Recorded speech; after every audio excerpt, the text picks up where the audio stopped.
ፊትሽ ልክ አይደለም ዴቭ። ከዚህ ቤት መውጣት አለብኝ። ለምን? አባቴ የት እንዳለው እንዳወቀ እናቴ ደውላ ነግራኛለች። ቶሎ መሄድ ይኖርብኛል።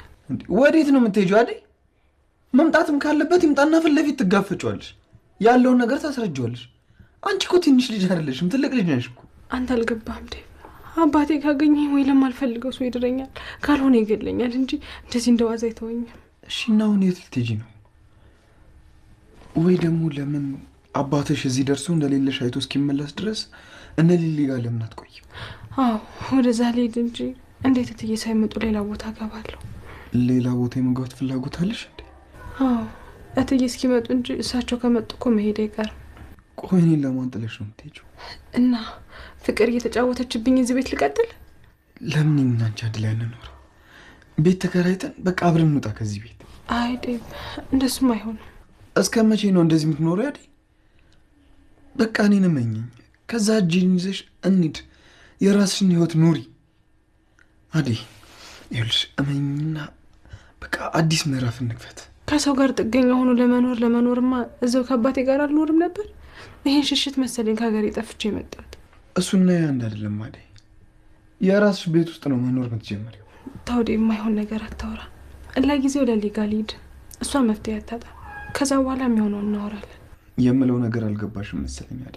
በቃ ታውዴ ማልቀበለውን ነገር አታውራ። ስላሰብክልኝ ግን በጣም ነው የማመሰግን። እሺ እንደፈለግሽ አዴ። ግን በማንኛውም ሰዓት ዞር ስትይ እኔ አጠገብሽ እንዳለው አትርሺ እሺ? ሁሌም ከጎንሽ ነኝ አዴ። አመሰግናለሁ።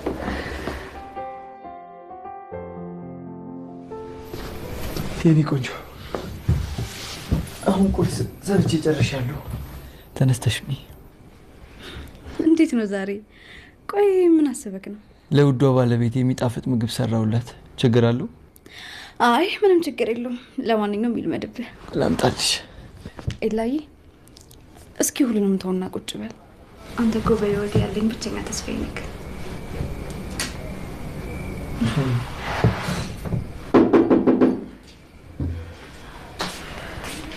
አደይ በጣም ይቅርታ ረብሽኳቸው አይደል? ምን ነው በዚህ ሰዓት በሰላም ነው እንዴ? ኤላ በጣም ይቅርታ። በዚህ ሰዓት እዚህ መምጣት አልነበረብኝም፣ ግን አባቴ የሚሰራበትን ቦታ ስላወቀው ቢመጣ እንኳን እዛ እንዳያገኘኝ ብዬ ነው የመጣሁት። እንዴ ቆይ አባትሽ የት እንደምትሰሪ እንዴት ደረሰበት? አጠያይቆ ነው የደረሰበት። ምን እንደማደርግ የት እንደምሄድ ግራ ሲገባኝ ነው አንቺ ጋር የመጣሁት። ደግ አደረግሽ አደይ፣ እንኳንም መጣሽ። አደይ እኔ ማድረግ የምችለው ነገር አለ? አመሰግናለሁ ኤላ፣ ግን ምን ማድረግ እንዳለብኝ አላውቅም።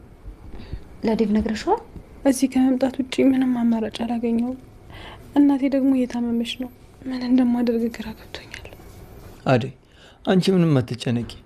እስከፈለሽው ጊዜ ድረስ እዚህ መቆየት ትችያለሽ። አመሰግናለሁ ኤላ። አሁን እራት እንብላ። ነገ ምን እንደሚፈጠር አናውቅም። ለማንኛውም አንቺ ተረጋግሽ። እኔ የምልሽ አደይ ናውል ጋር ሄደሽ ነበር እንዴ? አይ አልሄድኩም። ለዴቭ ነግሬው እንደሚሄድ ተስማምተናል። አብረን እንድንሄድ አሳምኘዋለሁ።